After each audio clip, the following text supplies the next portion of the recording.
Hello students, चलिए relation and function का lecture number 7 start करते हैं। पिछले लेक्चर तक हमने रिलेशन सारा पढ़ लिया था। रिलेशन क्या होता है, उसकी एक्सरसाइज 1.1 कंप्लीट कर ली, सारे एग्जाम्पल कंप्लीट कर लिए।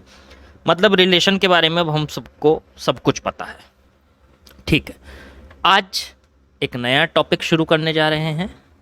रिलेशन पढ़ लिया तो यहाँ एंड के बाद लगा हुआ है फंक्शन, तो आज फंक्शन पढ़ेंगे।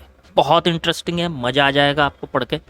11th में जो थोड़ा सा पढ़ा था वो सारा याद दिलाना पड़ेगा ही मुझे, क्योंकि बिना उसको याद किए कुछ समझ में नहीं आएगा रिलेशन फंक्शन।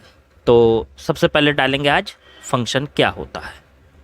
तो हेडिंग लगाएंगे फंक्शन। देखो, फंक्शन जो होता है ना, वो रिलेशन में से ही निकलता है। ऐसे समझ लो, कुछ स्पेशल टाइप के रिलेशन फंक्शन बन जाते हैं। तो special type of relation is special type of relation is function. मतलब सीधी सी बात है, आपके सामने कुछ रिलेशन होंगे, उन रिलेशन को देख के आपको पहचानना है कि उनमें से फंक्शन कौन है। तो मैं आपके सामने कुछ रिलेशन बनाऊंगा और फंक्शन की आपको पहचान बताऊंगा कि फंक्शन उनमें से कैसे पहचानोगे आप कि ये फंक्शन है। जैसे रिलेशन को आप कैसे दिखा देते, ए सेट है मान लीजिए, ए सेट से या तो ए सेट पे दिखाते थे, ठीक है, या ए से बी पे भी दिखा सकते थे। हाँ सर, लेकिन हमने ए से ए वाले पढ़े हैं ज़्यादातर। हाँ बिल्कुल ठीक बात है, लेकिन ए से बी पर भी आप रिलेशन दिखा सकते थे। जैसे मान लीजिए 1 2 3 4 5 और 6 लिखा हुआ। बिल्कुल आसान लैंग्वेज में समझाने की कोशिश करूँगा ताकि आपको सारी बात समझ में आए। जैसे 1 का 5 से रिलेशन है, 1 की इमेज 5 है, 2 का 4 से रिलेशन है, और 3 का 6 से रिलेशन है, और 3 का 5 से रिलेशन है, इस तरीके से। तो ये इनकी इमेजेस आपको क्लियर है। अब ये रिलेशन है या फंक्शन है? देखो, रिलेशन तो ये है ही है, लेकिन मैंने कहा कि एक स्पेशल टाइप का रिलेशन जो है वो फंक्शन बन जाता है। तो क्या ये फंक्शन है? अब फंक्शन की पहचान सुनो। फंक्शन में आपको दो चीज़ें देखनी है, वो दो कंडीशन को फॉलो करना चाहिए फंक्शन। पहली कंडीशन तो ये कि डोमेन में कोई भी एलिमेंट, ये पहला जो सेट है इसको क्या बोलते थे? डोमेन। और बाद वाले सेट को क्या बोलते थे? कोडोमेन। ठीक है, डोमेन में कोई भी ऐसा एलिमेंट ना हो जिसकी इधर इमेज ना हो। मतलब खाली नहीं होना चाहिए डोमेन में एलिमेंट, एक भी एलिमेंट ऐसा ना हो जो खाली हो। जैसे आपने ये लिख दिया 1 2 3 और इधर है 4 5 6, 1 की इमेज 4 है, 2 की 5 है और 3 की है ही नहीं कोई। तो फिर डोमेन का अगर कोई एलिमेंट खाली बच गया तो समझो वो फंक्शन नहीं है, नॉट फंक्शन। ठीक है, वो रिलेशन है। हाँ रिलेशन है, ये रिलेशन तो है। रिलेशन तो सारे रिलेशन होते हैं, ठीक है, सारे एरो डायग्राम समझो रिलेशन होते हैं, लेकिन उनमें से कुछ फंक्शन होते हैं। तो वो फंक्शन की पहली कंडीशन ये है कि डोमेन का कोई एलिमेंट खाली ना बचे, ठीक है, जिसकी इमेज ना हो। चलो दूसरी कंडीशन, पहली कंडीशन क्लियर हो गई आपकी।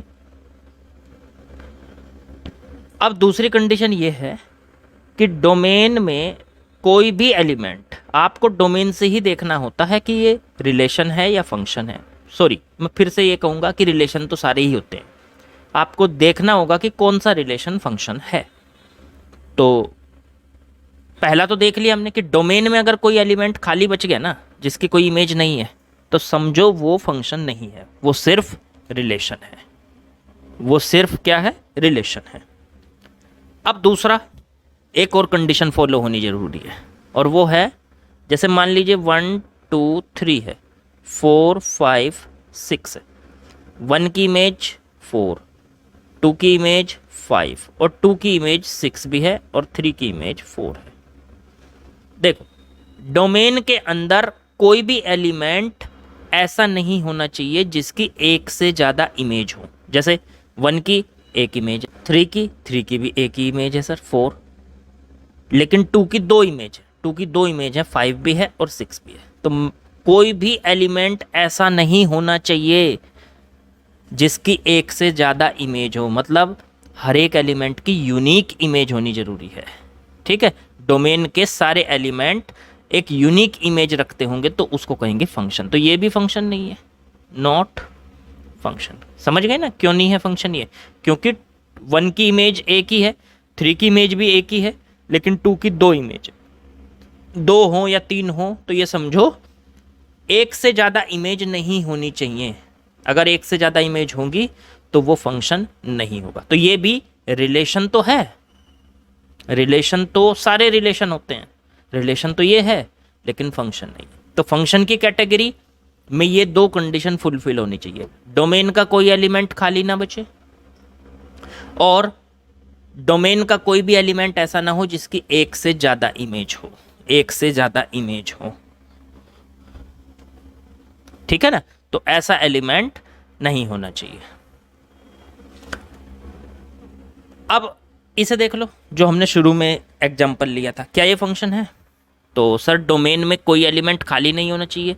नहीं, खाली कोई नहीं है, सब पे एरो लगे हुए हैं, खाली कोई नहीं है। ठीक है, डोमेन में कोई एलिमेंट ऐसा नहीं होना चाहिए जिसकी एक से ज़्यादा इमेज हो। तो 1 की एक ही है, 2 की भी एक ही इमेज है, लेकिन 3 की 2 इमेज है, इसलिए ये फंक्शन नहीं है। तो आप फंक्शन देखने के लिए सबसे पहले यही कंडीशन देखते हो। तो रिलेशन के अंदर से ही फंक्शन निकलते हैं। ठीक है, रिलेशन के अंदर से ही आपके फंक्शन निकल के आते हैं।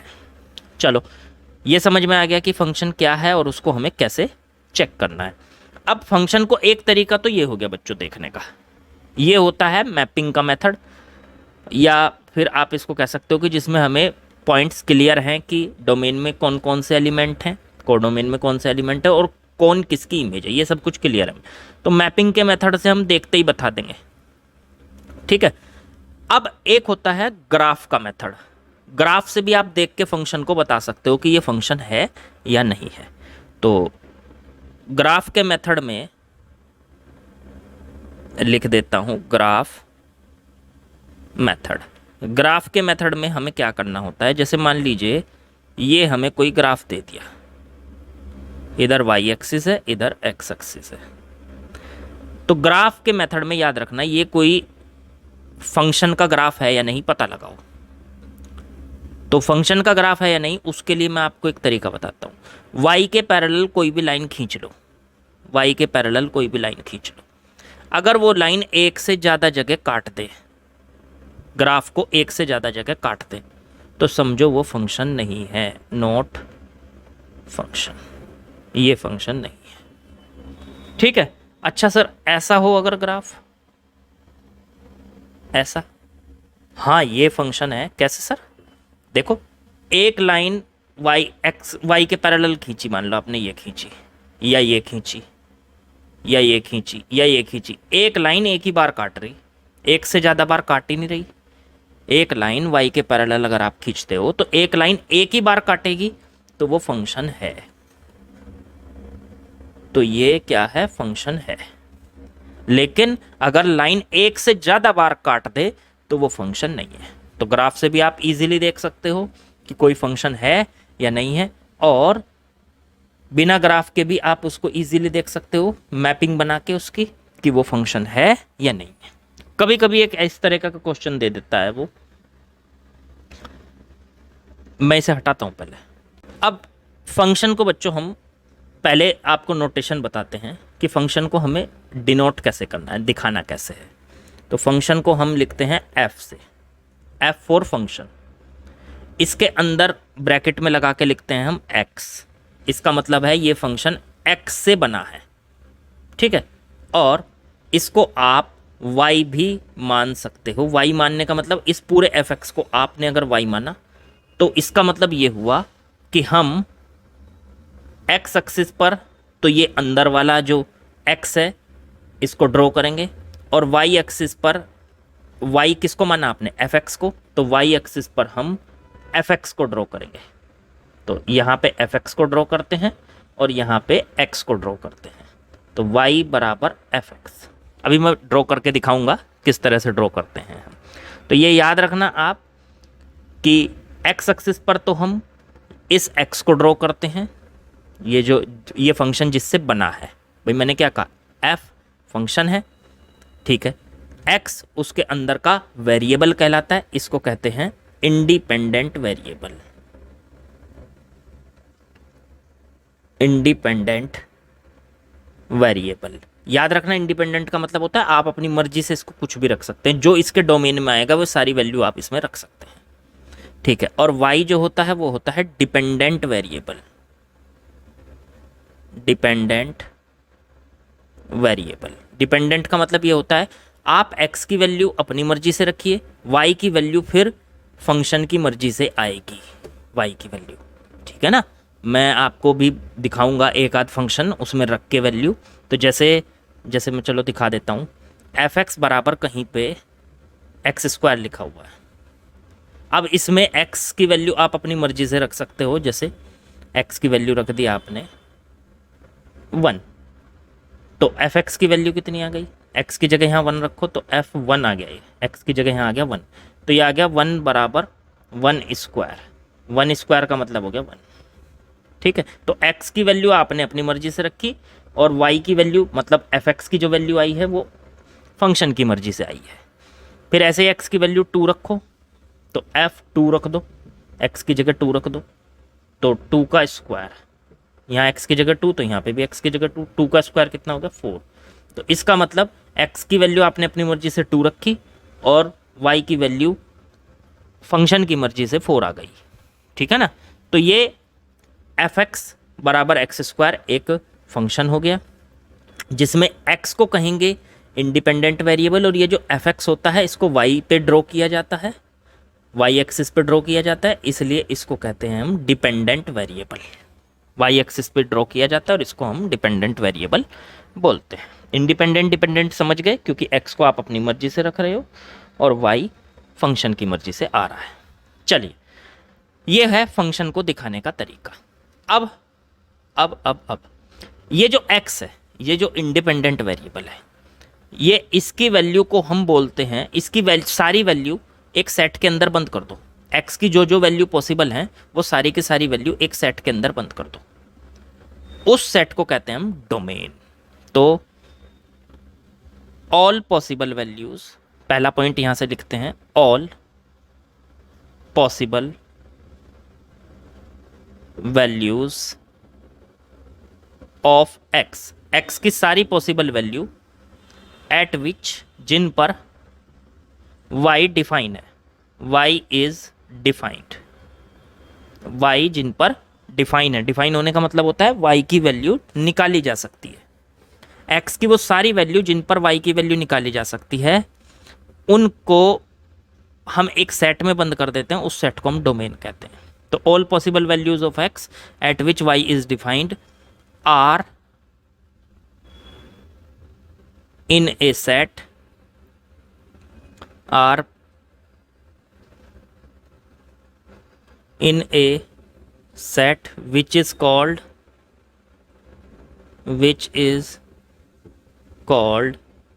domain। तो मैं सीधी सी बात ये कह दूं सर कि डोमेन का मतलब होता है, डोमेन का मतलब होता है सर x की वैल्यूज, बिल्कुल वैल्यूज ऑफ x की वैल्यूज को हम डोमेन कहते हैं। अच्छा, जब हम x की वैल्यू रखते हैं तो fx की वैल्यू कुछ ना कुछ आएगी, जैसे x की वैल्यू 1 रखी तो f1 की वैल्यू आई 1, x की वैल्यू 2 रखी तो f2 की वैल्यू आई 4, तो ये 1 4 इस तरीके से बहुत सारी वैल्यू निकल कर आएंगी। तो fx की जितनी भी वैल्यू है या y की जितनी भी वैल्यू है उनको कहते हैं रेंज। तो ऑल वैल्यूज ऑफ y या कह लो fx, all values of y या fx की सारी values are in a set which is called range, और उस सेट को हम क्या कहते हैं फिर, रेंज कहते हैं। तो सीधी सी बात करूं तो रेंज का मतलब होता है वैल्यूज़ ऑफ y। तो x की वैल्यूज़ डोमेन होती है और y की वैल्यूज़ रेंज होती है। अच्छा, इन्हें ड्रॉ कैसे करते हैं? जैसे x बराबर 1 पे y की वैल्यू 1 है, f1 की वैल्यू 1 है, तो fx की वैल्यू को तो y कह रहे हैं, तो x बराबर 1 पे y की वैल्यू 1 है, तो ये पॉइंट हो गया 1,1। पहले x को लिखो, कॉमा लगा के y को लिखो, तो पॉइंट बन जाएगा x, y या 1,1। ऐसे ही x की वैल्यू अगर 2 है तो y की वैल्यू कितनी है 4, तो 2,4। तो 1,1 पॉइंट यहाँ पड़ेगा, आपको पता है x एक्सिस पे 1 चले, y पे 1 चले, तो ये 1,1 पड़ गया। ऐसे ही आप 2,4, 2 1 2 3 4, ये पड़ गया 2,4। इस तरीके से आप अलग अलग पॉइंट ड्रॉ कर सकते हैं। जब आप उन सारे पॉइंट्स को मिला देते हैं fx के, मान लीजिए मिला के कुछ इस तरीके की फिगर ड्रॉ हो रही है, इस तरीके की फिगर कुछ भी हो सकती है, वो इस तरीके की फिगर ड्रॉ हो रही, इस फिगर को कहते हैं हम ग्राफ ऑफ fx, इस फंक्शन का ग्राफ। तो याद रखिएगा आप ये बात। सर ये बीच में पॉइंट कहाँ से आए? एक बात सोचो, कोई ज़रूरी थोड़ा ही ना हमने इसमें 1 ही रखा, 1 के बाद 1.1 भी रखा होगा, 1.2 भी रखा होगा, 1.3 भी रखा होगा, उस पर भी कुछ ना कुछ पॉइंट आए होंगे। उन सारे पॉइंट को हम मिलाते चले गए, वे सारे पॉइंट मिल गए, तो हमने उसको कहा कि ये जो है जो फिगर बन के आई है उसको कहते हैं फंक्शन का ग्राफ। तो जब हम बहुत सारे पॉइंट्स को रखते हैं, अब सारे तो पॉसिबल नहीं है, देखो 1.11 भी है यूँ तो सर, लेकिन बहुत नज़दीक नज़दीक के पॉइंट्स को जब हम रखते चले जाते हैं तो एक फिगर ड्रॉ होके आती है हमारे सामने, उस फिगर को कहते हैं उस फंक्शन का ग्राफ, ग्राफ ऑफ फंक्शन। ठीक, अब ये जो फंक्शन है ये कह लो इसका जो ग्राफ है, ये एक्स एक्सिस में जहाँ से जहाँ तक फैला होता है, जैसे ये ग्राफ है, ये एक्स एक्सिस हो गया, ये वाई एक्सिस, ये ग्राफ है किसी फंक्शन का, तो ये एक्स एक्सिस में मान लो यहाँ से और यहाँ तक के बीच में फैला हुआ है, एक्स एक्सिस में यहाँ से यहाँ तक के बीच में, तो ये हो गया इसका डोमेन, ये हो गया इसका डोमेन। तो एक्स एक्सिस में ये जहाँ से जहाँ तक फैला होता है उसको कहते हैं इसका डोमेन। तो ए से बी तक हो गया इसका डोमेन। तो डोमेन क्या हो गया इसका? डोमेन हो गया ए से लेके बी तक। ए पॉइंट को इंक्लूड कर लो और बी पॉइंट को इंक्लूड कर लो, तो उन पे लगेंगे क्लोज ब्रैकेट, ठीक, और उसके बीच के सारे पॉइंट। अच्छा, रेंज, इसकी रेंज का मतलब होता है ये वाई एक्सिस में जहाँ से ग्राफ जहाँ तक फैला हुआ है, तो वाई एक्सिस में सर ये यहाँ से गया ऊपर ऊपर और यहाँ तक गया, तो ये है इसकी ये वाली, ये हो गई इसकी रेंज। ये मान लो सी पॉइंट है, ये डी पॉइंट है, तो ये हो गई इसकी रेंज। रेंज कहाँ से कहाँ तक हो गई? सी से लेके डी तक, सी से लेके डी तक रेंज। तो याद रखा करो, एक्स एक्सिस में ग्राफ जहाँ से जहाँ तक फैला रहता है, ठीक है, वो होता है उसका डोमेन। जिन जिन पॉइंट पर ग्राफ है वो समझो उसका डोमेन पॉइंट है। और वाई एक्सिस में ग्राफ जहाँ से और जहाँ तक फैला हुआ है, जिस पॉइंट से जिस पॉइंट तक फैला रहता है, वो होती है उसकी रेंज, ठीक है। तो ग्राफ देख के भी आप उसकी डोमेन रेंज का आइडिया लगा सकते हैं। आपको ये देखना पड़ेगा कि उसके डोमेन और रेंज क्या बन रही है। चलो, तो फंक्शन का बता दिया मैंने आपको कि फंक्शन को किस तरह से आप रिप्रेजेंट करेंगे। y is equal to f x से, x को इंडिपेंडेंट वेरिएबल कहते हैं, मतलब उसका डोमेन, और y को डिपेंडेंट वेरिएबल कहते हैं, मतलब उसकी रेंज, ठीक। और जब इनको हम x और y एक्सिस में ड्रॉ कर देते हैं तो बन जाता है फंक्शन का ग्राफ। चलिए, मान लीजिए मैंने आपके सामने एक फंक्शन लिखा f, तो फंक्शन को दिखाने के लिए मैंने बताया f x y is equal to f x से आप दिखाते हो, ठीक है। और फंक्शन की जो मैपिंग है, मतलब फंक्शन जो है उसे आप इस तरह जरूर लिखते हो, f is mapping from A to B. ये अगर कहीं पे लिखा हुआ है तो इसका मतलब समझना क्या है। एफ कोई फंक्शन है जो ए डोमेन से बी कोडोमेन पर मैप किया जा रहा है, क्योंकि फंक्शन भी तो एक रिलेशन ही है। रिलेशन कैसे मैप करते थे आप? ए से ए पे करते थे सर, तो ए से ए के बजाय ए से बी पे भी तो कर सकते थे रिलेशन। तो ऐसे ही ए से बी पर आप फंक्शन को भी मैप कर सकते हो, क्योंकि फंक्शन तो रिलेशन ही है ना भाई। रिलेशन में दो कंडीशन फॉलो हो जाएंगी तो वो फंक्शन बन जाएगा। तो क्या वो रिलेशन नहीं रहेगा? नहीं, रिलेशन तो वो तब भी है, लेकिन साथ में वो फंक्शन भी बन जाएगा। तो हम यहाँ से ये बात कह सकते हैं कि सारे के सारे फंक्शन रिलेशन होते हैं, लेकिन सारे के सारे रिलेशन फंक्शन नहीं होते। अगर मैं ये स्टेटमेंट लिखूं, ऑल फंक्शंस आर रिलेशन, तो आप कहोगे बिल्कुल सही है सर, सारे के सारे फंक्शन रिलेशन है, क्योंकि फंक्शन रिलेशन में से ही निकल के आए हैं। तो रिलेशन तो में पहले से ही थे, तो फंक्शन रिलेशन में से ही निकल के आए हैं, इसलिए हम कह सकते हैं सारे के सारे फंक्शन रिलेशन है। लेकिन ऑल रिलेशंस आर फंक्शन, ये स्टेटमेंट सर बिल्कुल गलत है। सारे के सारे रिलेशन फंक्शन नहीं हो सकते। फंक्शन वही रिलेशन होंगे जो दो कंडीशन को सेटिस्फाई करेंगे, और वो कंडीशन मैंने आपको सबसे शुरू में बताई थी। डोमेन में कोई एलिमेंट खाली ना हो जिसकी इमेज ना हो, और डोमेन के अंदर कोई एलिमेंट ऐसा ना हो जिसकी एक से ज़्यादा इमेज हो, वो फिर फंक्शन नहीं होंगे, वो सिर्फ रिलेशन होंगे। तो सारे रिलेशन फंक्शन नहीं हो सकते, लेकिन सारे फंक्शन रिलेशन होते हैं। अब बात आती है कि रिलेशन को जैसे हम दिखाते थे ए से बी पे, तो फंक्शन भी तो एक रिलेशन ही है, तो फंक्शन को भी ए से बी पे दिखाते, तो एफ को भी हम f is mapping from A to B ऐसे लिखेंगे। इसको ऐसे लिखेंगे, f is mapping from A to B, और इसको ऐसे पढ़ेंगे कि फंक्शन ए से बी पर मैप हो रहा है, मतलब ए इसका डोमेन है फंक्शन का, और बी आपका कोडोमेन है। ठीक है, तो डोमेन और कोडोमेन यहाँ पे आपको क्लियर हो जाएंगे। अगर कहीं पे ये लिखा हुआ है for example f is mapping from R to R, तो इसका क्या मतलब हुआ, आर है रियल नंबर का सेट और ये आर भी रियल नंबर का सेट, तो इसका मतलब डोमेन क्या है, डोमेन रियल नंबर है सर, और कोडोमेन क्या है, कोडोमेन भी सर रियल नंबर है। आर का मतलब है रियल नंबर्स का सेट। चलो ठीक है। अच्छा, अगर कहीं पे ऐसे लिखा हुआ है f is mapping from N to R, तो इसका मतलब क्या है, इसका मतलब है एन होता है नेचुरल नंबर, तो डोमेन तो नेचुरल नंबर है, एन फोर नेचुरल नंबर्स, और कोडोमेन इसका कोडोमेन है all real numbers, real numbers. तो आप इससे भी पहचान कर सकते हो कि क्या आपका डोमेन है और क्या कोडोमेन है, अगर ये स्टेटमेंट आपको दे रखा है f is mapping from A to B. चलो एक और दिखाता हूँ।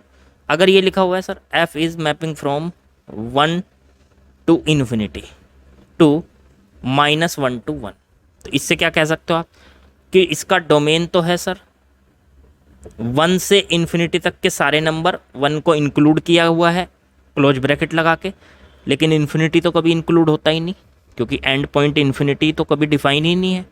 तो इसलिए 1 से लेके इन्फिनिटी तक के बीच के सारे नंबर और खुद 1, डोमेन तो हो गया ये। और कोडोमेन, डोमेन आपको पता है एक्स की वैल्यू होती है, तो एक्स की वैल्यू 1 से इन्फिनिटी तक कुछ भी हो सकती है, और 1 हो सकती है, और 1 से इन्फिनिटी के बीच में कुछ भी हो सकती है। अब रेंज उसकी बात करो कोडोमेन की, कोडोमेन जो होगा वो हो जाएगा -1 से 1। कोडोमेन वाई की वैल्यू नहीं होती, वाई की वैल्यू इसके बीच में से होती है, याद रखना। कोडोमेन जो है वो वाई की वैल्यू नहीं है, वाई की वैल्यू है रेंज, लेकिन रेंज इससे पता नहीं लगेगी। और इससे डोमेन तो पता लग जाएगा कि डोमेन पहला सेट डोमेन है, दूसरा सेट कोडोमेन है, ना कि रेंज। तो याद रखना, कभी भी आप रेंज को इससे देख के नहीं बता सकते, रेंज को इससे देख के नहीं बता सकते आप। ठीक है, तो ये हो गया आपके पास फंक्शन, फंक्शन को कैसे दिखाना है, और सारे फंक्शन रिलेशन होते हैं लेकिन सारे रिलेशन फंक्शन नहीं होते हैं। ठीक, ये सारी चीज़ आपको क्लियर, फंक्शन का ग्राफ क्या होता है। चलो हटाऊं इसको। अब एक फंक्शन का एग्जाम्पल लेता हूँ, आपको उस एग्जाम्पल के जरिए पहचान करनी है कि क्या ये फंक्शन है या है नहीं। तो मैंने मान लीजिए आपके सामने एक फंक्शन लिखा एफ एक्स बराबर x², और ये लिखा कि f की मैपिंग जो है वो नेचुरल नंबर से नेचुरल नंबर पर है।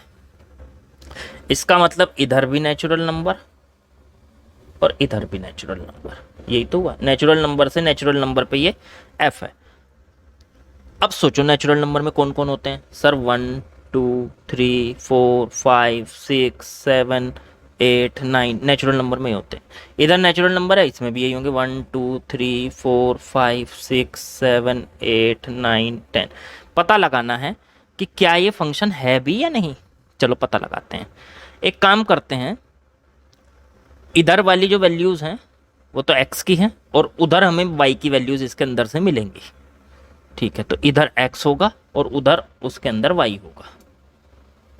ठीक है, एक काम करो, पहले x की जगह 1 रख दो, तो f1, x की जगह हमने क्या पुट कर दिया 1, तो f1 की वैल्यू कितनी आ गई सर, 1 का स्क्वायर मतलब 1 आ गई। ऐसे x की जगह 2, तो f2, 2 का स्क्वायर सर 4 आ गई। x की जगह 3, तो f3, 3 का स्क्वायर सर 9 आ गई। x की जगह 4, सर f4, 4 की वैल्यू 4 का स्क्वायर 16 आ गई। इसी तरीके से चलता जाएगा ये एंड सोन। हाँ, 1 की इमेज 1 है सर, 2 की इमेज 4 है सर, 3 की इमेज 9 है सर, 4 की इमेज आगे जाके यहाँ कहीं 16 भी आ जाएगा, वो है सर। ऐसे 5 की इमेज 25, 6 की इमेज 36, 7 की इमेज 49, 8 की इमेज 64, 9 की इमेज 81, 10 की इमेज 100। तो इधर का कोई एलिमेंट ऐसा बचेगा जिसकी इधर इमेज ना मिले आपको? नहीं। तो पहली कंडीशन ट्रू, इधर के सारे एलिमेंट, डोमेन के सारे एलिमेंट की इमेज हमें मिल रही है, इसका मतलब ये फंक्शन होगा। लेकिन क्या कोई ऐसा एलिमेंट, अभी दूसरी कंडीशन भी देखनी बाकी है, क्या कोई ऐसा एलिमेंट है जिसकी एक से ज़्यादा इमेज हो? देखो 1 की एक ही इमेज है, 2 की एक ही इमेज है, 2 की ऐसा तो नहीं कि 2 की इमेज 4 भी है, 2 की इमेज 1 भी है, नहीं, एक की एक इमेज। तो एक की जब एक इमेज होती है, यूनिक इमेज कहो, एक इमेज को कहो या कहो यूनिक इमेज, यूनिक का मतलब होता है उसकी एक ही इमेज है बस, तो यूनिक इमेज है, तो इसका मतलब ये फंक्शन है। फंक्शन के दोनों क्राइटेरिया पूरे हो रहे। पहला क्राइटेरिया है डोमेन का हर एक एलिमेंट की इमेज उधर होनी चाहिए, है, कोई खाली नहीं बचेगा। 6 की 36 आएगा ही इसमें आगे कहीं 36, 7 की 49 आएगा ही इसमें कहीं ना कहीं 49। तो इस इधर वाले एलिमेंट्स की सबकी इमेज इधर है, तो पहली क्राइटेरिया पूरा, पहली कंडीशन कंप्लीट है हमारी, सारे इमेज कंप्लीट हैं। और दूसरी कंडीशन है कि कोई भी एलिमेंट ऐसा नहीं होना चाहिए डोमेन में कि जिसकी एक से ज़्यादा इमेज हो। तो किसी की भी एक से ज़्यादा इमेज नहीं है, सबकी एक एक सिंगल इमेज है, यूनिक इमेज है, तो इसका मतलब दूसरी कंडीशन भी पूरी हो गई। तो हम यहाँ से कह सकते हैं ये फंक्शन है। तो एरो डायग्राम बना के हम उसको ये देख सकते हैं कि क्या वो फंक्शन है, ये फंक्शन है। हाँ ठीक है। अब ये नेचुरल नंबर से नेचुरल नंबर पे था, तो इसलिए हमने इधर नेचुरल नंबर लिया था और उधर भी नेचुरल। अब लेकिन इसमें एक ध्यान रखना सर, इसमें डोमेन तो हो गया, डोमेन तो मैंने बताया यहीं से पता चल जाएगा आपको, ये रहा डोमेन, तो ऑल नेचुरल नंबर। कोडोमेन भी यहीं से पता चल जाएगा, ये रहा कोडोमेन भी पता चल गया, ऑल नेचुरल नंबर। लेकिन रेंज जो है ना, वो इसमें रखने के बाद आपको पॉइंट्स जो मिलेंगे वो मिलेगी। तो वो कौन कौन सी है? 1, फिर 4, फिर आपका 9, फिर 16, फिर 25, इस तरीके से। तो क्या मैं इसकी रेंज ऐसे नहीं लिख सकता? 1 का स्क्वायर, फिर 2 का स्क्वायर, फिर 3 का स्क्वायर, फिर 4 का स्क्वायर, फिर 5 का स्क्वायर, करते करते इन्फिनिटी तक। तो ये हो गई इसकी रेंज। देख लो कोडोमेन के सारे एलिमेंट इसमें यूज नहीं हुए। देखो 5 किसी की रेंज नहीं है, 6 किसी की रेंज नहीं है, 7 किसी की रेंज नहीं है, 8 किसी की रेंज नहीं है। मतलब इस फंक्शन की रेंज, या ये कह लो किसी भी एलिमेंट का इमेज 5 नहीं है, 6 नहीं है, 7 नहीं है, 8 नहीं है, लेकिन 9 है, 3 की इमेज। तो इसका मतलब रेंज में कोडोमेन के देखो सारे एलिमेंट तो नहीं आए ना, कोडोमेन के सारे एलिमेंट हमारे पास रेंज में नहीं आए। कोई ज़रूरी नहीं है कि कोडोमेन के सारे एलिमेंट यूज़ होते हैं, नहीं, पर डोमेन के सारे एलिमेंट यूज़ होने चाहिए फंक्शन। कोडोमेन के सारे हो रहे या नहीं हो रहे उससे कोई मतलब नहीं हमारा। डोमेन के सारे एलिमेंट यूज़ होने चाहिए, डोमेन के सारे एलिमेंट की इमेज इसके कोडोमेन के अंदर होनी चाहिए, कोई भी एलिमेंट खाली ना बचे डोमेन का। और कोई भी ऐसा ना हो जिसकी एक से ज़्यादा इमेज हो, तो वो फंक्शन है। तो इसलिए यहाँ पे दोनों कंडीशन ट्रू हो रही, तो ये फंक्शन है आपका। समझ में आ गया फंक्शन? चलो, फंक्शन का एक एग्जाम्पल भी मैंने दे दिया आपको। इस तरीके के बहुत सारे फंक्शन होंगे हमारे पास और उनको हम कैलकुलेशन करेंगे। तो उसमें सबसे पहली कैलकुलेशन आती है कि सर फंक्शन को देख के कैसे पता लगाएं कि उसका डोमेन क्या होगा। तो हाउ टू कैलकुलेट डोमेन। तो अब डोमेन की बात करते हैं बच्चों, डोमेन ऑफ फंक्शन। तो हेडिंग लगाएंगे डोमेन ऑफ फंक्शन। किसी फंक्शन का डोमेन क्या होता है, किसी भी फंक्शन का डोमेन क्या होता है। तो सुनो, डोमेन क्या होता है? डोमेन होती है सर एक्स की वैल्यूज़। तो फंक्शन को देख के हम सर कैसे पता लगाएं कि यहाँ पे हम एक्स की क्या क्या वैल्यूज़ रख सकते हैं और क्या नहीं रख सकते। तो उसके लिए बेटा कुछ रूल्स हैं। फंक्शन का डोमेन कैलकुलेट करने के लिए कुछ रूल्स फॉलो करने पड़ेंगे। तो फंक्शन का डोमेन कैलकुलेट करने के लिए पहला रूल, डिनोमिनेटर में जीरो को नहीं बनने देना। अगर कोई x डिनोमिनेटर में जीरो बना रहा है तो x की वो वैल्यू आपको छोड़नी पड़ेगी, मतलब डोमेन में से वो पॉइंट कम हो जाएगा। मतलब सीधी सी बात बताऊं, डिनोमिनेटर में जीरो नहीं बनने देंगे, ठीक है। दूसरा रूल, अंडर रूट के अंदर अगर कोई क्वांटिटी है, मान लो u है, तो वो क्वांटिटी कभी नेगेटिव नहीं हो सकती, वो हमेशा पॉजिटिव होगी या जीरो होगी। जीरो हो सकती है या पॉजिटिव हो सकती है, बट नेगेटिव नहीं हो सकती। ये दूसरा रूल है। तीसरा रूल, अब देखो मैं बताऊं, ये अंडर रूट के लिए वैलिड है, क्योंकि अंडर रूट की पावर क्या होती है, अंडर रूट का मतलब क्या होता है, पावर 1/2। पावर 1/4 के लिए भी यही वैलिड है, पावर 1/6 के लिए भी यही वैलिड है बात, यही जो बात बताई है मैंने। पावर 1/8 के लिए भी यही वैलिड है, ठीक है। वो भी अंडर रूट की तरह ही बिहेव करते हैं, ठीक। चलो, तीसरा पॉइंट है, अगर कहीं पे लॉग लिखा हुआ है तो लॉग में दो चीज़ें होती है, एक तो होता है उसका बेस a, और एक वो क्वांटिटी जिसका हम लॉग ले रहे हैं। लॉग जब भी हम किसी का करते हैं तो ऐसे लिखा रहता है ना, जैसे log e⁻², तो e नीचे लिखा रहता है, वो तो होता है बेस, और 2 जिसका हम लॉग ले रहे हैं, ठीक है। तो इसका मतलब ये हुआ कि लॉग को डिफाइन करने के लिए ये दो क्वांटिटी होनी जरूरी है। अब याद रखो, ये जो दो क्वांटिटी होती हैं लॉग के अंदर, इसमें आपको एक बात ध्यान रखनी है। एक तो आप जो बेस है वो कभी 1 नहीं ले सकते। दूसरी कंडीशन, जो बेस है हमेशा पॉजिटिव लेना पड़ेगा, और जिसका लॉग ले रहे हो वो भी हमेशा पॉजिटिव लेना पड़ेगा। लॉग को डिफाइन करने के लिए ये 3 कंडीशन लगानी जरूरी है। अब आप कहोगे सर ये क्या क्या है, समझ में नहीं आई कुछ बात। समझ में आएगी, एक एक एग्जाम्पल से समझाऊंगा, ठीक।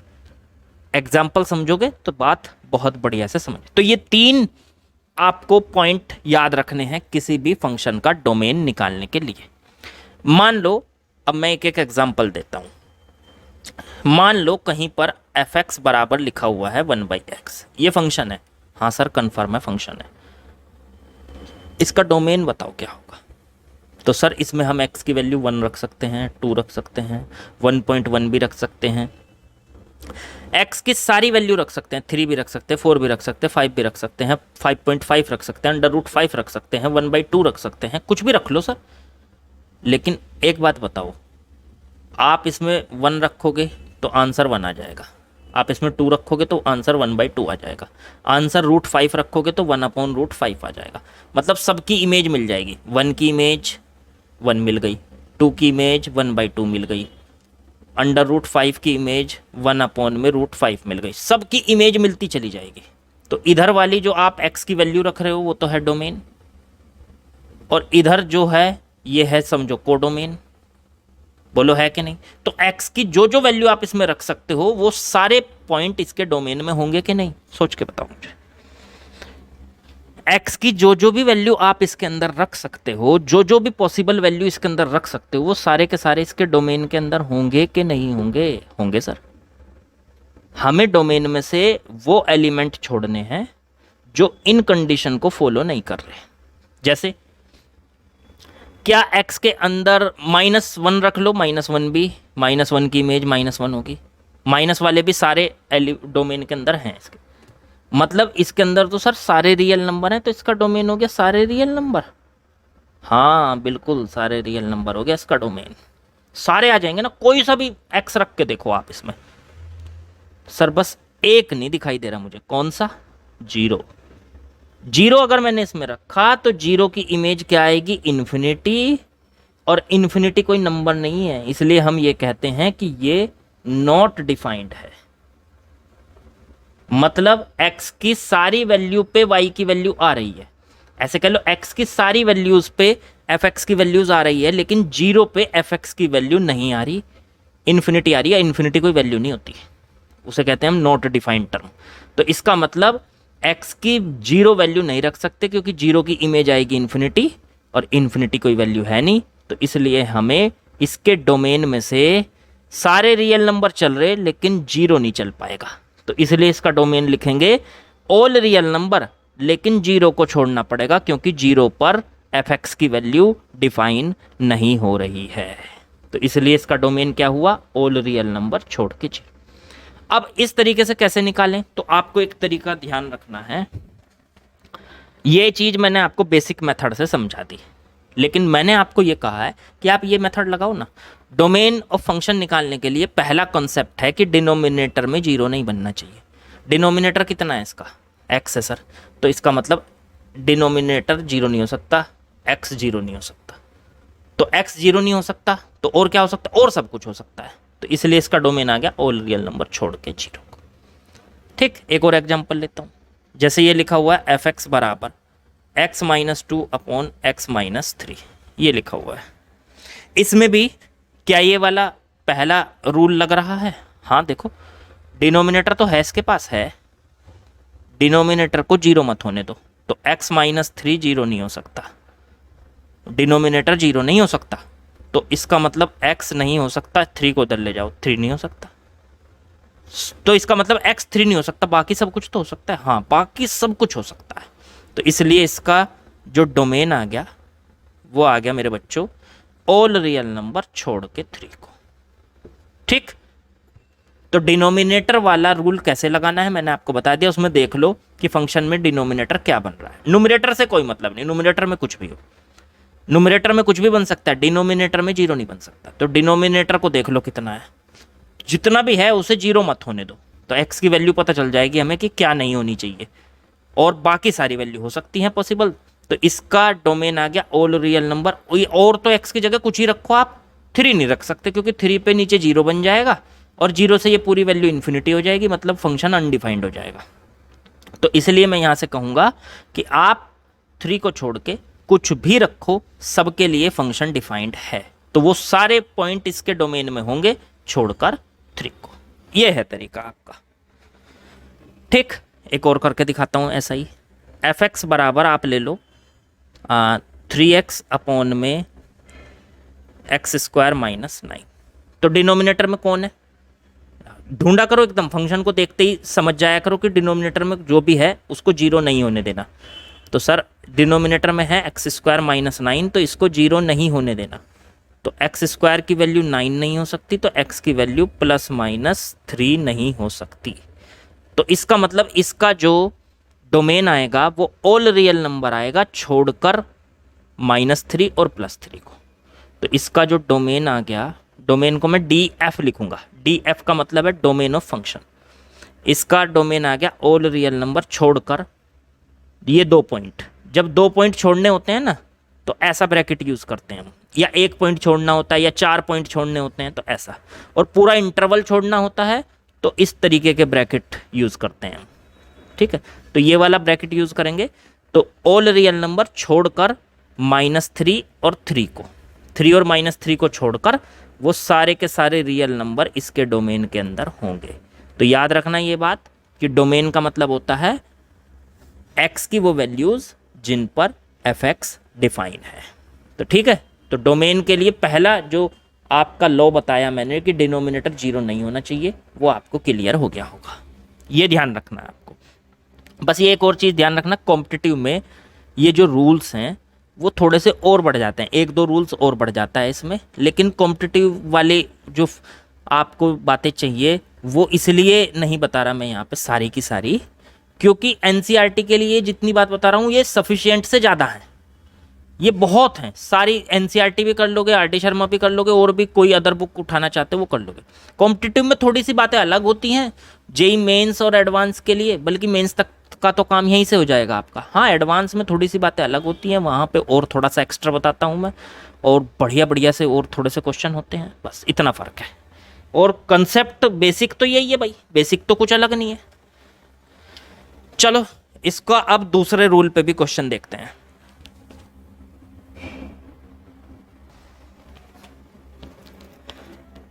अब आते हैं डोमेन का ये जो सेकंड रूल है, इसको कैसे यूज़ करना है। तो जैसे मैं आपको बताऊं, मान लीजिए आपके सामने एक फंक्शन लिखता हूं, एग्जांपल देता हूं। For example f x is equal to under root में एक्स, अंडर रूट के अंदर एक्स है। तो ये रूल हमसे कहता है कि अंडर रूट के अंदर चाहे कुछ भी हो, उसको आपको नेगेटिव नहीं बनने देना। तो आप इस रूल को यूज़ करने के लिए क्या करो, इसका डोमेन वैसे ऑल रियल नंबर है, लेकिन अगर कुछ एलिमेंट इसके अंदर ऐसे बन रहे होंगे जो इसको अंडर रूट के अंदर नेगेटिव बनाएंगे, तो उनको छोड़ना पड़ेगा। तो इसका मतलब हम यहाँ से इसका सॉल्यूशन कैसे लिखें, हमें क्या करना है, देखो डिनोमिनेटर वाला तो रूल यहाँ लग नहीं रहा, क्योंकि डिनोमिनेटर में यहाँ पे इसके 1 है, तो 1 तो कभी 0 होगा नहीं, इसे तो छोड़ो। तो ये पहला रूल तो लग नहीं रहा। दूसरा रूल, अंडर रूट के अंदर की कोई भी क्वांटिटी हो उसको 0 या 0 से बड़ा करो। तो x की वैल्यू क्या आ गई, 0 या 0 से बड़ी। बस x की वैल्यू 0 या 0 से बड़ी आ गई, तो हम इसको ऐसे भी लिख सकते हैं, x बिलोंग्स टू 0 से लेके 0 इंक्लूड है तो क्लोज ब्रैकेट, और इन्फिनिटी तक कुछ भी रख लो, x की वैल्यू 0 से लेके इन्फिनिटी तक कुछ भी रख लो। तो यही बस इसका डोमेन है, और बाकी सारे अपने आप ही छूट गए। सोचो, नेगेटिव वाले सारे छूट गए कि नहीं, x की वैल्यू अगर नेगेटिव होती तो अंडर रूट के अंदर नेगेटिव बन गए। तो ये कंडीशन जब आप सॉल्व करने जाओगे तो x की वैल्यू अपने आप जो निकल के आएगी उसी को कहेंगे उसका डोमेन। तो यहाँ पे x की वैल्यू 0 या 0 से बड़ी है। एक और एग्जांपल देखो, मान लो ये लिखा हुआ है f x is equal to greater than, f x equals to under root 1 minus x, ये है। तो सर डिनोमिनेटर वाला तो रूल लग नहीं रहा, यहाँ डिनोमिनेटर में तो 1 है, छोड़ो। और क्या लग रहा है, ये लग रहा सर अंडर रूट वाला रूल। तो अंडर रूट के अंदर की जो क्वांटिटी है, अंडर रूट के अंदर u है, उस u को 0 या 0 से बड़ा कर दो, वो कभी नेगेटिव नहीं हो सकता। तो इसका मतलब अंडर रूट के अंदर की क्वांटिटी कौन है, ये है 1 माइनस एक्स। तो ये क्वांटिटी पूरी की पूरी क्वांटिटी बड़ी होगी 0 से या इक्वल होगी 0 के, 0 या 0 से बड़ी होगी। तो इसे हम ऐसे कर सकते हैं, 1 को उधर ले जाएं तो 1 उधर जाके माइनस हो जाएगा, माइनस से जब हम मल्टीप्लाई करते हैं ना इनइक्वलिटी में, तो वो इनइक्वलिटी चेंज हो जाती है, ये माइनस से प्लस हो जाएगा x, ये इनइक्वलिटी ग्रेटर देन से लेस देन हो जाएगी, और -1 + 1 बन जाएगा। तो x की वैल्यू 1 से छोटी है, 1 से छोटी होने का मतलब 1 से छोटे छोटे सारे एलिमेंट, सारे रियल नंबर। तो इसका मतलब सर -∞ से लेके 1 तक के सारे रियल नंबर, ये x का डोमेन है, या कह लो x की वैल्यूज़ हैं और उसी को कहेंगे डोमेन। तो ये आ गया इसका डोमेन। x की ये जो सारी वैल्यूज़ हैं इन्हीं को कहते हैं इसका डोमेन। तो x की वैल्यूज़ क्या है, -∞ से 1 तक की सारी वैल्यू ले सकते हो आप, इसी को डोमेन कहते हैं। तो ठीक है, ये डोमेन निकल के आ गया यहाँ से। इसको यहाँ पे भी छोड़ सकते थे आप, डोमेन को खाली यहाँ पे भी लिख सकते थे, ये भी डोमेन कह सकते थे आप इसको।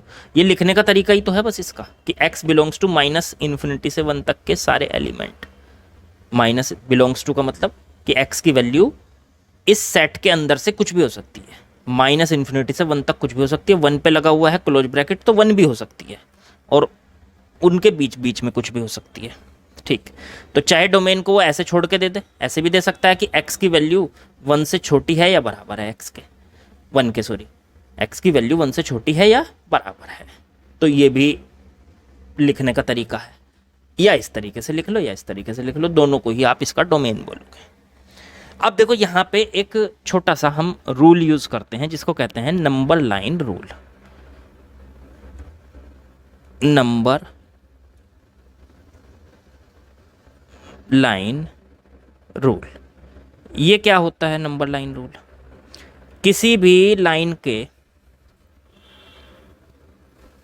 या ऐसे कह लो, मान लीजिए आपके सामने कोई एक्सप्रेशन दे रखा x-1, x-2 और अपॉन में x-3, और इस पूरे एक्सप्रेशन के अंदर 3 फैक्टर हैं, x-1, x-2, x-3। ठीक, कुछ फैक्टर मल्टीप्लाई में है, कुछ डिवाइड में है, और इस पूरे एक्सप्रेशन को मुझे मान लो पॉजिटिव करना है, 0 से बड़ा करना है। तो इस रूल के जरिए आप इसको इजीली निकाल सकोगे कि x की किन वैल्यू के लिए ये 0 से बड़ा होगा। तो हम क्या करेंगे, इस फैक्टर को देखेंगे ये कहाँ 0 हो रहा है, तो x-1 कहाँ 0, x की वैल्यू 1 रख दो, 1 - 1 पे 0, तो 1 पे 0 हो रहा है ये तो फैक्टर। ये फैक्टर कहाँ 0 हो रहा है, x-2, 2 पे हो रहा है सर, 2 - 2 0 हो जाएगा। ये फैक्टर कहाँ 0 हो रहा है, x-3, तो सर 3 पे हो रहा है, तो 3 - 3 0 हो जाएगा। तो इसका मतलब x बराबर 1 पे अलग अलग फैक्टर कहाँ कहाँ 0, ये 1 पे, ये 2 पे, ये 3 पे। तो उन्हें फिर नंबर लाइन में ड्रॉ कर लो। पहले 1 आएगा, फिर 2 आएगा, फिर 3 आएगा। वो तो पता ही है आपको कि नंबर लाइन पे जो 1 2 3 होते हैं इंक्रीजिंग ऑर्डर में लिखे जाते हैं हमेशा। तो पहले 1, फिर 2, फिर 3। अब आपको याद ये रखना है कि अपने लेफ्ट साइड से जो साइन इस एक्सप्रेशन के, इस पूरे एक्सप्रेशन के साइन बाहर है, सर कुछ भी नहीं है तो प्लस माना जाएगा। माइनस होता तो लिखा होता यहाँ, और जब कुछ नहीं होता तो क्या मानते हैं हम, प्लस होता, तो प्लस माना जाएगा। तो वो पहले यहाँ प्लस लगाओ और फिर अल्टरनेट साइन बदलते जाओ। प्लस जो यहाँ पे है वो अपने लेफ्ट साइड में लगा दो, सबसे लेफ्ट साइड में, ठीक है। फिर प्लस के बाद अल्टरनेट लगाने, प्लस के बाद फिर यहाँ माइनस, 1 और 2 के बीच में माइनस, फिर 2 और 3 के बीच में फिर प्लस, और 3 से फिर आगे फिर माइनस। तो ये जो एक्सप्रेशन है, इस एक्सप्रेशन के साइन बताता है ये नंबर लाइन। तो ये बताता है कि ये एक्सप्रेशन, हमें क्या देखना है कि ये एक्सप्रेशन 0 से बड़ा कहाँ है, मतलब पॉजिटिव कहाँ है। तो यहाँ है और यहाँ है, पॉजिटिव देख लो बस कहाँ है फिर। तो पॉजिटिव 1 से छोटा, जब x की वैल्यू 1 से छोटी होगी, x की वैल्यू 1 से छोटी होगी, और या फिर 2 और 3 के बीच में होगी, x की वैल्यू 2 के और 3 के बीच में होगी, ठीक है। ये होता है आपका नंबर लाइन रूल। तो नंबर लाइन रूल से आप ये पता लगा सकते हो कि ये पूरा एक्सप्रेशन कहाँ पॉजिटिव है। अगर ये होता 0 से छोटा, सर 0 से छोटा, तो फिर हम माइनस ढूंढते, माइनस कहाँ है, तो 1 और 2 के बीच में आता और 3 से आगे आता, ठीक है। लेकिन हमारे से पूछा गया था कि पॉजिटिव कहाँ है, तो पॉजिटिव 1 से पहले पहले पॉजिटिव और 2 और 3 के बीच में पॉजिटिव। तो नंबर लाइन रूल का क्यों बताया मैंने, अभी इस पर बेस्ड मैं आपको कुछ क्वेश्चन कराऊंगा। चलो पहले से हटाता हूँ, चलो इस पर बेस्ड एक क्वेश्चन करते हैं। मान लीजिए f(x) लिखा हुआ है आपके सामने अंडर रूट में x अपॉन x-3। तो इसका डोमेन पूछा है आपसे, तो आपको मैं बता दूं, अब कुछ ऐसे भी क्वेश्चन आएंगे जिनमें डोमेन हमें निकालने की ज़रूरत पड़ेगी। तो डिनोमिनेटर वाला भी मान लीजिए वहाँ पे रूल लग रहा, और अंडर रूट वाला भी लग रहा, लोग होगा तो लोग वाला भी लग रहा, हो सकता है तीनों ही लग जाएं उसमें। जैसे यहाँ पे 2 लग रहे, पहला सॉल्यूशन करता हूँ। पहला, एक तो डिनोमिनेटर में x-3 है, तो x-3 0 नहीं होना चाहिए, पहला तो डिनोमिनेटर वाला लग गया, तो इसका मतलब x की वैल्यू 3 नहीं हो सकती, ठीक है। ये एक पॉइंट हमें याद रखना है। पहले सारे रूल लगा के फिर उनमें से हम कॉमन x उठा लेंगे, याद रखना, सारे रूल लगाने के बाद उनमें से कॉमन x उठाने होते हैं। तो पहला रूल लगा दिया, x की वैल्यू 3 नहीं हो सकती। दूसरा रूल, अंडर रूट के अंदर की जो क्वांटिटी, अंडर रूट के अंदर तो सर ये पूरी क्वांटिटी है, तो अंडर रूट के अंदर की क्वांटिटी 0 या 0 से बड़ी होनी चाहिए। अंडर रूट के अंदर जो भी कुछ है वो या तो 0 या 0 से बड़ा होना जरूरी। अब देखो ये नंबर लाइन से सॉल्व करेंगे कैसे, क्या मैं इसको x को x-0 लिख सकता हूँ, ठीक है। नीचे x-3 है, ये 0 या 0 से बड़ा है। अब हम क्या करेंगे, हम नंबर लाइन खींचेंगे। ऊपर वाला फैक्टर कहाँ 0 है, 0 पे, और नीचे वाला फैक्टर कहाँ 0 है, 3 पे। ऊपर वाला फैक्टर ये कहाँ 0 है, 0 पे, और नीचे वाला फैक्टर कहाँ 0 है, सोचा करो। ऊपर वाला फैक्टर कौन है, x, तो x कहाँ 0 होता है, x बराबर 0 पे ही होता है। और नीचे वाला फैक्टर कौन है, x minus three. X minus three कहाँ जीरो है, तो x बराबर थ्री पे है सर। तो ऊपर वाला फैक्टर तो जीरो पे जीरो है और नीचे वाला फैक्टर थ्री पे जीरो है। तो पहले जीरो लिखा जाएगा क्योंकि जीरो छोटा नंबर है, और फिर थ्री लिखा जाएगा, थ्री उससे बड़ा नंबर है। अब इनके बाहर क्या लगा हुआ है, पॉजिटिव, बिल्कुल। तो पॉजिटिव अपने लेफ्ट साइड से शुरू करो, पॉजिटिव, निगेटिव, फिर पॉजिटिव। अब हमें करना क्या है, इसको जीरो से बड़ा करना है, ग्रेटर देन लगा हुआ है ना, जीरो से बड़ा करना है। तो इसका मतलब हमें पूरे एक्सप्रेशन को पॉजिटिव बनाना है। ये देखना है कि ये पूरा एक्सप्रेशन पॉजिटिव कहाँ है। तो ये पूरा एक्सप्रेशन देखो, पॉजिटिव कहाँ कहाँ आया आपकी लाइन पे, जीरो से पहले पहले आया और थ्री के बाद बाद आया। इसका मतलब x की वैल्यू जीरो से छोटी होगी या फिर x की वैल्यू थ्री से बड़ी। एक बात बताओ, क्या जीरो के बराबर हो सकती है? हाँ, ऊपर जीरो बन सकता है न्यूमरेटर में, क्योंकि इक्वल लगा हुआ है यहाँ। अगर ऊपर जीरो बन गया, x की वैल्यू जीरो बन गई, तो ये पूरा एक्सप्रेशन जीरो हो जाएगा और जीरो के इक्वल हो सकता है, क्योंकि देखो यहाँ इक्वल लगा हुआ है। तो इक्वल लगा दो यहाँ पे, इक्वल तो हो सकता है जीरो के। थ्री के इक्वल हो सकता है? नहीं, ये इसने मना किया। इसने मना किया कि डिनोमिनेटर में जीरो नहीं बनना चाहिए, तो x थ्री नहीं होना चाहिए, तो थ्री के इक्वल नहीं हो सकता, तो इस पे इक्वल नहीं लगेगा, इस पे ऐसे ही रहेगा। तो देखो ये आपके कॉमन x आ गए, मतलब ये वाली पॉइंट हमने यहाँ यूज कर लिया, ये वाला पॉइंट हमने यहाँ यूज कर लिया। तो इसका मतलब x की वैल्यू आ गई जीरो से छोटी या फिर x की वैल्यू थ्री से बड़ी। यही है इसका डोमेन। और एक बात और याद रखनी है, इसको दिखाने का मैंने कहा एक तरीका और है, वो होता है x बिलोंग्स टू जीरो से छोटा x। तो जीरो से छोटे कहाँ तक, माइनस इन्फिनिटी तक।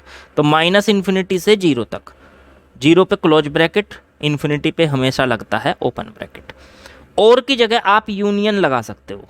यूनियन का मतलब होता है दो सेट को आपस में ऐड करने का तरीका। तो और की जगह हमेशा आप यूनियन लगा सकते हो। चलो ठीक है, थ्री से बड़े वाले x, तो थ्री से लेके और इन्फिनिटी तक। तो x की वैल्यू क्या हो गई, देखो जीरो से छोटे तो माइनस इन्फिनिटी से जीरो तक, जीरो हो सकता है इसलिए उस पर क्लोज ब्रैकेट। और फिर थ्री से बड़े बड़े x की वैल्यू फिर थ्री से बड़ी होगी तो थ्री से इन्फिनिटी तक, और फिर थ्री से इन्फिनिटी तक, थ्री पे ओपन ब्रैकेट, क्योंकि यहाँ इक्वल नहीं लगा हुआ। इक्वल होता तो फिर ये क्लोज ब्रैकेट लगाते हैं, इक्वल नहीं है तो थ्री से बड़े। तो देखो x की वैल्यू आप जीरो से छोटी ले लो या थ्री से बड़ी ले लो, वो इसका डोमेन होगी। यही है इसके डोमेन का आंसर, यही है इसके डोमेन का आंसर। तो ऐसा भी हो सकता है कि एक से ज़्यादा आपके पास कंडीशंस वहाँ लगनी शुरू हो जाएं, ठीक है। तो ये डोमेन निकालने का आपका तरीका हो गया। कैसे भी हो डोमेन आप कैलकुलेट कर सकते हो। चलिए इसको हटाता हूँ। अब लास्ट इसका रूल है, उसको भी देखते हैं जरा। अब देखो इसका डोमेन का लास्ट रूल है लोग वाला। वैसे तो देखो एनसीईआरटी में लोग वाले क्वेश्चन आपको इस तरीके के दिए नहीं है, लेकिन मैं आपसे कहता हूँ कि आप मेरे से थ्योरी पढ़ने के बाद और भी कोई सी बुक को सॉल्व कर सकते हैं, तो इसलिए ये बताना ज़रूरी है। चलो तो मैं बताता हूँ। मान लीजिए एक एग्जांपल आपको मैं लोग वाला दे रहा हूँ, एफ एक्स बराबर लॉग एक्स माइनस वन, ये दे रखा आपको, और आपसे कहा कि बेस में भी एक्स है और जिसका लोग ले रहे हैं वो एक्स माइनस वन है, ठीक है। और आपसे कहा इसका डोमेन निकालो, फाइंड डोमेन। तो मैं क्या करूँगा, मैं देखूंगा कि यहाँ पे डिनोमिनेटर वाली कंडीशन लग रही है, नहीं, डिनोमिनेटर में तो वन है। अंडर रूट कहीं नहीं दिखाई दे रहा मुझे, तो ना तो ये लग रही ना ये लग रही, बस ये बची लोग वाली कंडीशन। लोग है, हाँ सर है। तो इसमें तीन कंडीशन है लोग के अंदर की, ये तीन। एक तो पहली कंडीशन तो ये है कि जो आपका बेस है, ये ए बेस है ना यहाँ, तो जो बेस है वो वन नहीं हो सकता, तो एक्स कभी भी वन नहीं हो सकता, ठीक है। फिर दूसरी कंडीशन ये है कि जो आपका बेस है वो हमेशा जीरो से बड़ा होना चाहिए, दूसरी ये हो गई, तो एक्स बड़ा होना चाहिए जीरो से। तीसरी कंडीशन ये हो गई कि जो जिसका आप लोग ले रहे हो, बी है ना, बी का लोग ले रहे हो, तो यहाँ पे किसका ले रहे हो, एक्स माइनस वन का, तो जिसका आप लोग ले रहे हो वो हमेशा जीरो से बड़ा होना चाहिए। अब इसे सॉल्व करके तो ये खुद आ गया, एक्स की वैल्यू वन नहीं हो सकती। इसे सॉल्व करके एक्स ग्रेटर देन जीरो ही आएगा। इसे सॉल्व कर लो तो वन उधर चला जाएगा, तो एक्स ग्रेटर देन वन आ जाएगा। अब ये मैंने बताया जितनी भी कंडीशन आप लगाओगे उनमें सब में कॉमन एक्स उठाने होते हैं, कॉमन एक्स की वैल्यू उठानी है। अब ये कॉमन लेने का तरीका है एक बहुत अच्छा सा, नंबर लाइन पे ले लो। कैसे लोगे नंबर लाइन पे? एक नंबर लाइन खींचो। पहली कंडीशन कहती है एक्स की वैल्यू 1 नहीं हो सकती, मान लो 1 यहाँ है तो 1 नहीं हो सकती, तो 1 पे लगा दो क्रॉस, 1 नहीं हो सकती। दूसरी कंडीशन कहती है एक्स की वैल्यू 0 से बड़ी होनी चाहिए, 0 1 से पहले पड़ेगा, यहाँ पड़ गया मान लो, तो दूसरी कंडीशन कह रही है एक्स की वैल्यू 0 से बड़ी होनी जरूरी है, तो एक्स की वैल्यू 0 से बड़ी होगी। ये भी 0 के इक्वल तो हो नहीं सकती, तो 0 के इक्वलिटी छोड़नी पड़ेगी यहाँ, क्योंकि इसने कहा सिर्फ 0 से बड़ी वाली। ठीक है, फिर ये कंडीशन कह रही है एक्स की वैल्यू 1 से बड़ी, तीसरी कंडीशन, तो 1 से बड़ी पे यहाँ पे ये 1 से बड़ी के नीचे लगा दो ये। तो देखो तीनों में कॉमन क्या है? तीनों में कॉमन है ये वाला एरिया, यहाँ से यहाँ तक का, यहाँ से यहाँ तक का, 1 से बड़ी और इन्फिनिटी तक। तो x की वैल्यू 1 से बड़ी और 1 के इक्वल नहीं हो सकती, 0 तो अपने आप ही छूट जाएगा। तो जो x की वैल्यू 1 से बड़ी होगी वो इसे भी सेटिस्फाई कर रही, ये तो है ही सर, ये तो 1 से बड़ी है ही। जो 1 से बड़ी होगी वो इसे भी सेटिस्फाई कर रही, देखो वो अपने आप 0 से ही बड़ी हो जाएगी। जब वो 1 से बड़ी हो गई तो 0 से बड़ी हो जाएगी, और 1 उसमें होना नहीं चाहिए, 1 के मैंने इक्वलिटी लगाई नहीं, इसीलिए 1 पे इक्वलिटी यहाँ पे लगाई नहीं। तो इसका आ गया, इन तीनों का कॉमन आ गया x, x ग्रेटर देन 1, और इसी को कहेंगे इसका डोमेन। ये आ गया इसका डोमेन। और इसका जो डोमेन है इसको दिखाने का एक तरीका और भी है, x बिलोंग्स टू 1 से बड़ा तो 1 से लेके इन्फिनिटी तक, 1 इंक्लूड नहीं है तो ओपन ब्रैकेट, इन्फिनिटी तो कभी इंक्लूड होता ही नहीं है तो ओपन ब्रैकेट। तो ये आ गया इसका डोमेन, डोमेन को लिखने का ये तरीका। मेरे ख्याल से डोमेन का कंसेप्ट आपको समझ में आ गया होगा। ये समझ लेना कि कॉम्पिटिटिव के लिहाज से बहुत मैंने आप लोगों को लिमिटेड बातें बताई, क्योंकि कंपटीशन में बहुत टफ क्वेश्चन भी बन सकते हैं, लेकिन यहाँ पे टफ इस तरीके के क्वेश्चन नहीं आते हैं। जिस लेवल तक के आते हैं उसी लेवल तक की मैं बात कर रहा हूँ। ठीक है, कंपटीशन में टफ क्वेश्चन आते हैं, लेकिन सब में रूल्स यही लगेंगे, बस उसमें एक दो फालतू और हो जाते। तो ये यहाँ तक डोमेन का, ये डोमेन का कंसेप्ट आपको सब कुछ समझ में आ गया होगा, तीनों रूल्स समझ में आ गए। अगले लेक्चर में हम फंक्शन के बारे में तो जान ही लिया, अगले लेक्चर में फंक्शन की रेंज के बारे में भी जानेंगे। फंक्शन का डोमेन हम पता कर चुके हैं, डोमेन के निकालना भी हमसे आ गया, फंक्शन की रेंज कैसे निकालते हैं वो बहुत इंपॉर्टेंट है। ये मैं इसलिए बता रहा हूँ क्योंकि इनका यूज़ होगा, अगर यूज़ ना होता तो मैं बिल्कुल ना बताता। ठीक है, यहाँ पे यूज़ ना होता 12th में, क्योंकि ये सब बात 11th की है।